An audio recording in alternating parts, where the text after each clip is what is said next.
and your friend said that this whole wolf controversy has torn the town apart.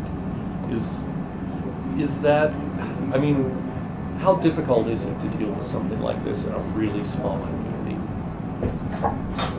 Well, one, most of us live here because of the wildlife and the mountains, and you know, hunting is legal here. We have a small group of hunters that hunt. Of course, the wildlife group, it upsets them because they know the history of the wolves in Yellowstone. But when somebody is legally hunting, there's not a whole lot you can do about that.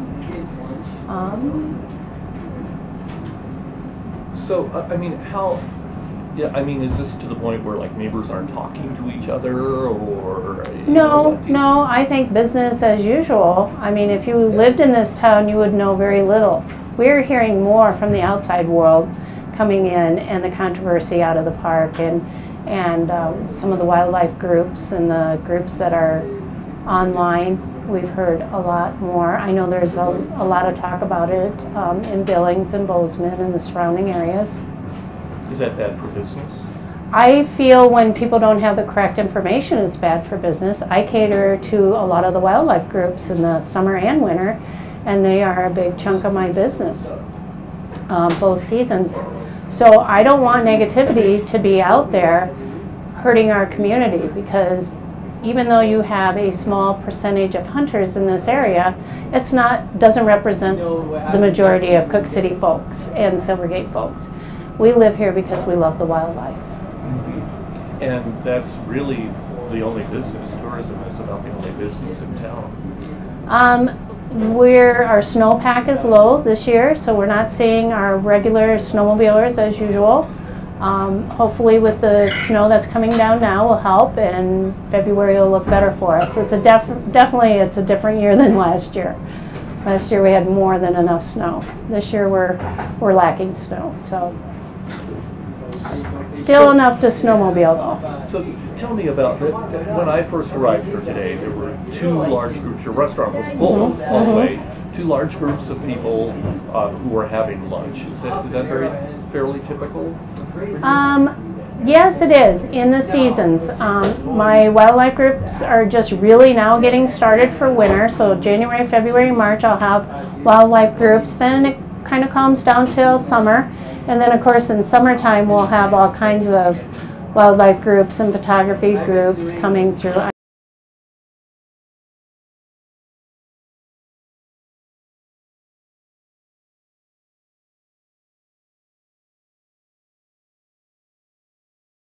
So Jan, tell me about how you normally interact with the groups that come in, the wolf and other animal watching groups, and how important that is for you. Well, the groups are coming to Yellowstone, coming out of Yellowstone. I was here when the wolves were introduced, so I've been answering questions about wolves for, since '95. I tell people when they ask if I'm for the wolf, of course the wolf needs to be here, that's been proven. Ecology and just what has come back into the park because of the wolves being introduced. But I also believe that the wolves need to be managed, and I think Montana does a really good job of managing the wolves. Unlike different states around us, they have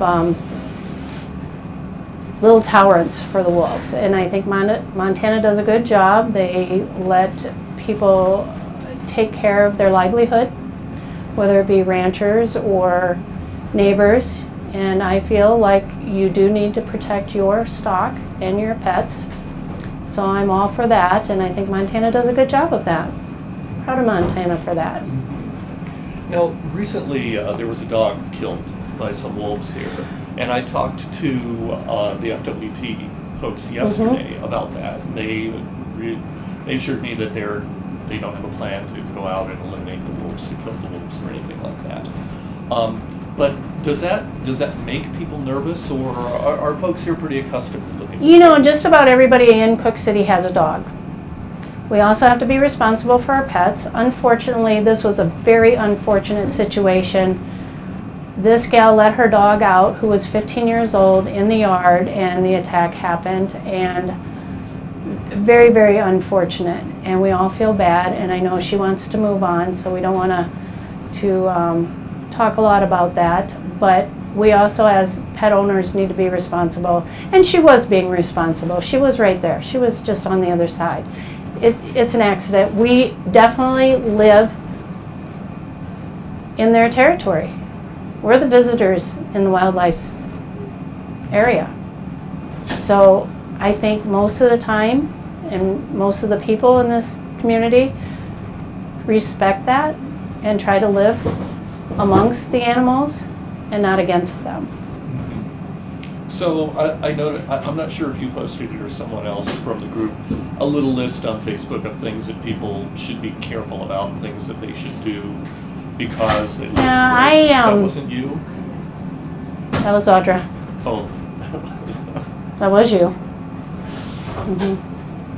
So well, I guess where I'm going with that is, I mean, do folks around town talk about that, about, you know, I hope so.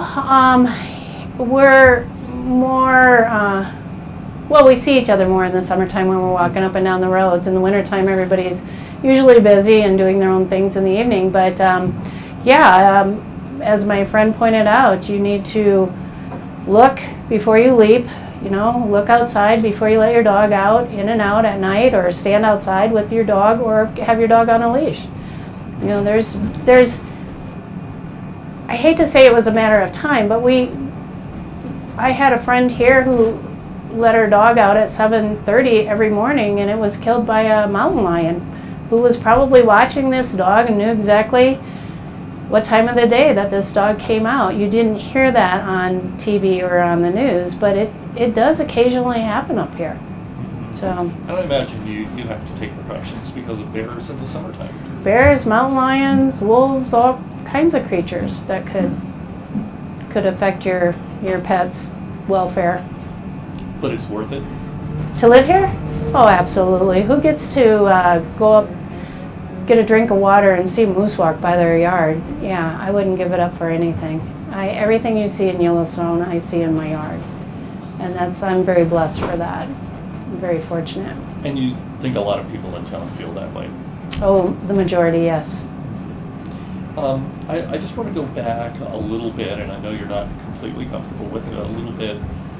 What would you say the split is in town? Are people split 50-50 over the wildlife issue, or is it 75-25? No, let's say 80-20. You know, I'm really not sure.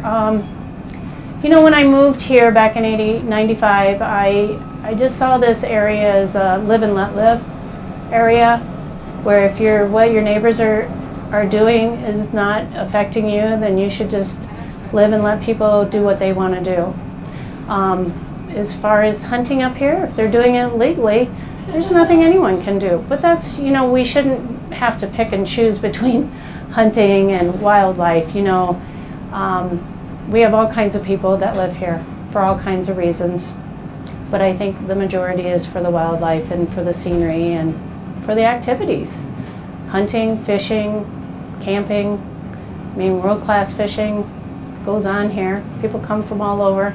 People look at us and say, do you know how lucky you are to live here? And I say, oh, yes, I do. You talked about setting the record straight. When groups come in and they come in with their tour guides, are you able to talk to them and kind of... I am. I just had one person ask me about what was going on, and it was, I said, you know, it's been bad, but it's getting better. We just don't want people to think that we're baiting wolves in, because that's not true, and that's what's been out there. And I think that's what has upset everyone. That's not what Cook City folks are about. We're here because we love the wildlife.